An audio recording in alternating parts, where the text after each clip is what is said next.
Good morning to all of you. Today I am going to continue the last topic polarography. ठीक है, तो उसमें आज हम लोग क्या देखेंगे, इल्कोविक इक्वेशन को देखेंगे। ठीक है, हमने लास्ट क्लास में क्या पढ़ा था, इंट्रोडक्शन एंड प्रिंसिपल को देखा था। ठीक, इन पोलैरिग्राफी द डिफ्यूजन करेंट, इसको हम लोग आईडी से नोट करते हैं। ठीक है, the diffusion current is the most important current. Diffusion current क्या है इल्कोविक इक्वेशन में, मोस्ट इंपॉर्टेंट करंट है। This current is produced because ions move diffuse towards dropping mercury electrode DME. तो हमने देखा था प्रिंसिपल में दो इलेक्ट्रोड्स था। ठीक है, कौन कौन सा, एक था पोलराइजेबल, दूसरा था नॉन पोलराइजेबल। ठीक है, पोलराइजेबल वाला कौन सा था, डीएमई। ठीक है, दूसरा वाला क्या था हमारा, कैलोमल इलेक्ट्रोड्स। तो यहाँ पे क्या होगा, ये करंट कब प्रोड्यूस होगा, this current is produce because ion move towards the dropping mercury electrode. जब आयंस का मूवमेंट होगा किसके साइड, डीएमई इलेक्ट्रोड्स के साइड। ठीक है, तब क्या होगा, करंट प्रोड्यूस होगा। The amount of diffusion current can be calculated using the Ilkovic equation। जो करंट का जो करंट प्रोड्यूस हो रहा है, ठीक है, अमाउंट ऑफ करंट जो प्रोड्यूस होगा डिफ्यूजन वाले में, उसका हम लोग कैलकुलेशन कैसे करेंगे, तो उसका कैलकुलेशन करते हैं यूजिंग अ इल्कोविक इक्वेशन। तो ये हमारा क्या है, इल्कोविक इक्वेशन है। ID इक्वल्स टू 607, ये कांस्टेंट है, and capital D half, C M 2/3, T 1/6। ठीक है, तो हम लोग इसका एक एक करके देखेंगे ये है क्या, मीनिंग ऑफ ईच टर्म।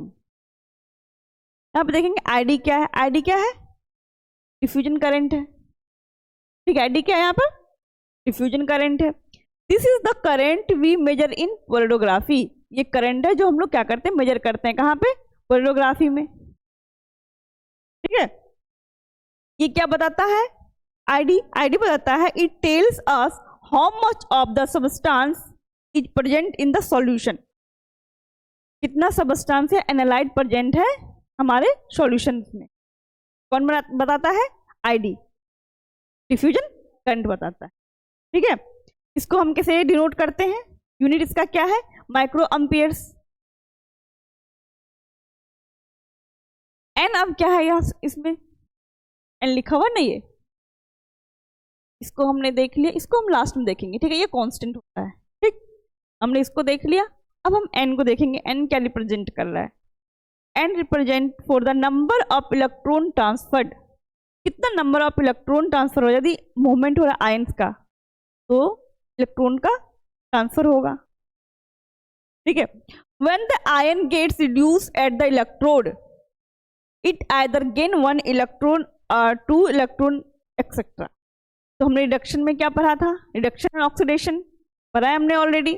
हमने क्या देखा था, ऑक्सीडेशन में क्या होता है, loss of electron, and reduction में क्या होता है, गेन ऑफ इलेक्ट्रॉन। ठीक है, तो यहाँ पे क्या हो रहा है, व्हेन आयन गेट्स रिड्यूस, यदि आयन हमारा रिड्यूस हो रहा है तो क्या करेगा, अदर गेन इलेक्ट्रॉन, इलेक्ट्रॉन का गेन होगा। फॉर एग्जाम्पल लेड का जिससे हमने देखा 2 इलेक्ट्रॉन गेन कर रहा है। ठीक है, अब हमारा डी, डिफ्यूजन कॉफिशिएंट। अब इसकी बात करेंगे, ये भी हो गया हमारा। डी की बात करेंगे, डी हाफ जो दिया हुआ है। डिफ्यूजन कॉफिशिएंट क्या होता है, this tells how fast the ion move in the solution. Solution में किस मोमेंट से कितना फास्ट हमारा आयन का मूवमेंट हो रहा है।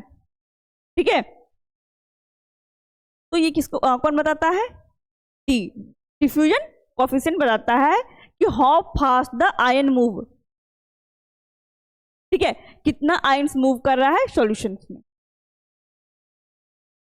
And higher D ion move faster.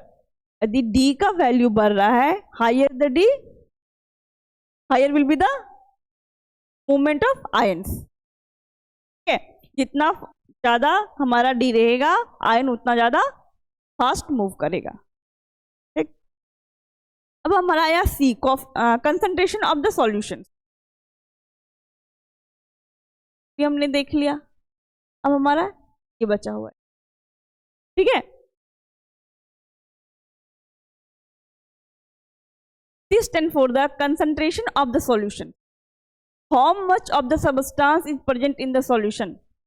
कितना सबस्टेंस, क्योंकि कंसंट्रेशन तो हम लोग उसी को बोलते हैं ना, सबस्टेंस को, जो भी सबस्टेंस एनालाइट प्रेजेंट हमारे सॉल्यूशन, ठीक है। तो ये बताता है how much of the substance is present in the solutions. More concentration, more ions, more current. अब ज्यादा कंसंट्रेशन रहेगा, इसका मतलब वहां पे आयंस ज्यादा है, ज्यादा आयंस रहेगा तो करंट भी ज्यादा होगा। इसके ऊपर डिपेंड है सारा, ये कंसंट्रेशन के ऊपर डिपेंड है। ज्यादा कंसंट्रेशन, ज्यादा आयन आएगा, ज्यादा आयन आएगा तो देन ज्यादा करंट होगा, ठीक है। ओके, अब बचा हमारा M, ये भी हमने कर लिया। अब इसकी बात करेंगे। M represent for the mass of mercury following पर सेकेंड, ठीक है। इसको रिप्रेजेंट कर रहा है M stand for the mass. The DME form one small mercury drop at a time, ये क्या फॉर्म करता है, वन स्मॉल मरकरी ड्रॉप एक समय में, ठीक है, at a time.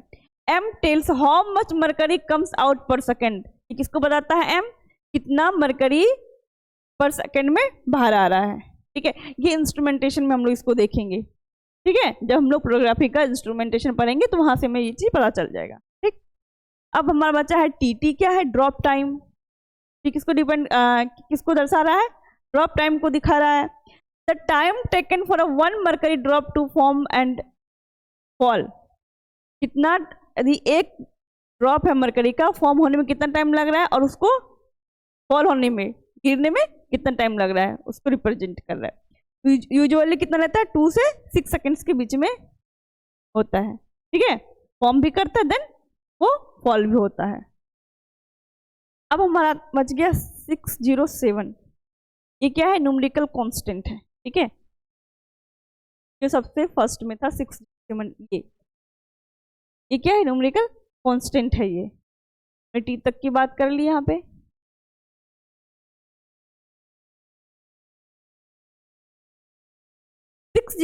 numerical constant for various constant like a Faraday constant, density of mercury, geometry of mercury electrodes, so with all other factors remaining constant। ये क्या होता है, ये 607 जो ये कांस्टेंट है, ठीक है, न्यूमेरिकल कांस्टेंट है, बस इतना हमें याद रखना है, ठीक। उसके बाद क्या है, ये diffusion current ID is directly proportional to the concentration of electroactive species ions. ये डिफ्यूजन करंट जो ID, ये डायरेक्टली प्रोपोर्शनल होता है किसपे, C पे, ठीक है। C क्या है, electroactive species, concentration of electroactive species है C, ठीक है।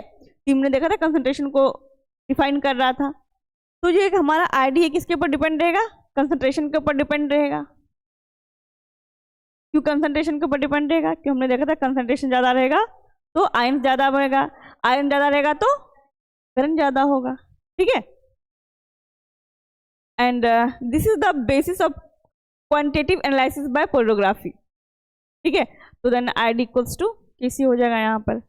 अब हम लोग इसको देखेंगे, फैक्टर्स अफेक्टिंग डिफ्यूजन करंट, क्या क्या चीज इसको अफेक्ट कर सकता है, जो हमने अभी पढ़ा इक्वेशंस में, क्या क्या चीज से वो इफेक्ट करेगा, ठीक है। पहला है कंसंट्रेशन, मोर कंसंट्रेशन, मोर आयन, मोर करंट, कंसंट्रेशन पे डिपेंड कर रहा है। कंसंट्रेशन कम होगा तो देन करंट भी कम होगा। दूसरा, diffusion current is directly proportional to the concentration, जो अभी हमने देखा, डिफ्यूजन करंट क्या है, डायरेक्टली प्रोपोर्शनल है किसके ऊपर, कंसंट्रेशन के ऊपर। सेकेंड है temperature, high temperature faster movement of ion, temperature ज्यादा रहेगा तो आयन का मूवमेंट फास्ट होगा, ठीक है। Ions diffuse quickly, diffusion current increase, यदि आयन का डिफ्यूजन क्विकली हो रहा है, फास्ट हो रहा है, तो क्या होगा, करंट भी इंक्रीज करेगा, ठीक है। क्या करेगा, करंट इंक्रीज करेगा, ओके। अब हमारा third one is the viscosity, ठीक। Higher viscosity thick solution, viscosity तो आप लोग को पता होगा, विस्कस में भी पढ़ा होगा, है ना। High viscosity thick solution ions move slowly, obvious है वो विस्कस हो गया तो मूवमेंट भी स्लो होगा, ठीक है। Slow diffusion current decreases, just इसका अपोजिट हो जाएगा। अभी मैंने पढ़ा था टेम्परेचर वाले में, क्या पढ़ा था, जितना जल्दी डिफ्यूज करेगा उतना करंट इंक्रीज होगा। यहाँ पे मूवमेंट ही आयन का स्लो हो रहा है, ठीक है, तो करंट भी डिक्रीज करेगा, ठीक है। Height of mercury column, high mercury column means more pressure on capillary, ठीक है। हाई मरकरी ज़्यादा, जितना ऊपर रहेगा तो प्रेशर ज़्यादा लगेगा, ठीक है। फास्टर मरकरी फ्लो, बिगर मरकरी ड्रॉप फॉर्म, और हाइट यदि ज़्यादा है कॉलम का तो क्या होगा, ये साइज भी ड्रॉप का बड़ा होगा, ठीक है। तो high mercury column, larger mass of mercury drop, higher diffusion current. यदि मरकरी कॉलम का ज़्यादा होना, हाई होना, that means higher mass of mercury drop, का ड्रॉप भी क्या होगा, बड़ा फॉर्म होगा और डिफ्यूजन भी ज़्यादा होगा, ठीक है, higher diffusion current. Low mercury column, smaller drop, lower diffusion current, ठीक है। ये क्या था हमारा, ये फैक्टर अफेक्टिंग था, ठीक। अब देखेंगे शॉर्ट में हम लोग देखते हैं व्हाट इज इल्कोविक इक्वेशन, क्योंकि ये बहुत इंपॉर्टेंट है, मे बी आप लोग के एग्जाम में पूछा भी जा सकता है ये, ठीक है, पोलरोग्राफी से। The equation shows that diffusion current increases when, कब diffusion current increase करता है, कंसंट्रेशन इंक्रीज करेगा तब इंक्रीज होगा, एंड आयन का मूवमेंट फास्ट होगा, देन हमारा करंट इंक्रीज होगा, मोर इलेक्ट्रॉन का इन्वॉल्वमेंट, मोर करंट जनरेट, है ना। मरकरी ड्रॉप आर लार्जर और फॉर्म स्लोअर, यदि हमारा कॉलम का हाइट ज़्यादा रहेगा तो उसका क्या होगा, ज़्यादा ड्रॉप ज़्यादा बड़ा होगा, डिफ्यूजन करंट बढ़ेगा, ठीक है। This means ID is directly related to concentration, ये हमेशा याद रखना है, ठीक है। डिफ्यूजन करंट किसके ऊपर डिपेंड करता है, कंसंट्रेशन के ऊपर, ठीक है। So we can use this equation to measure how much of substance is present. So इसलिए हम लोग क्या करते हैं, इसको यूज करते हैं कि हमारे कितना जो है मेजर करते हैं, हाउ मच सबस्टेंस हमारा प्रेजेंट है किसी भी सॉल्यूशन में, कितना सबस्टेंस प्रेजेंट है किसी भी सॉल्यूशन में, इसको हम लोग क्या करते हैं, मेजर करते हैं, ठीक है। और पूरी तरीके से किसके ऊपर डिपेंड रहता है ये, आईडी कंसंट्रेशन के ऊपर, ठीक है। तो आज आपका यहाँ पे खत्म होता है, हम लोग नेक्स्ट क्लास में नेक्स्ट टॉपिक की चर्चा करेंगे, ठीक है।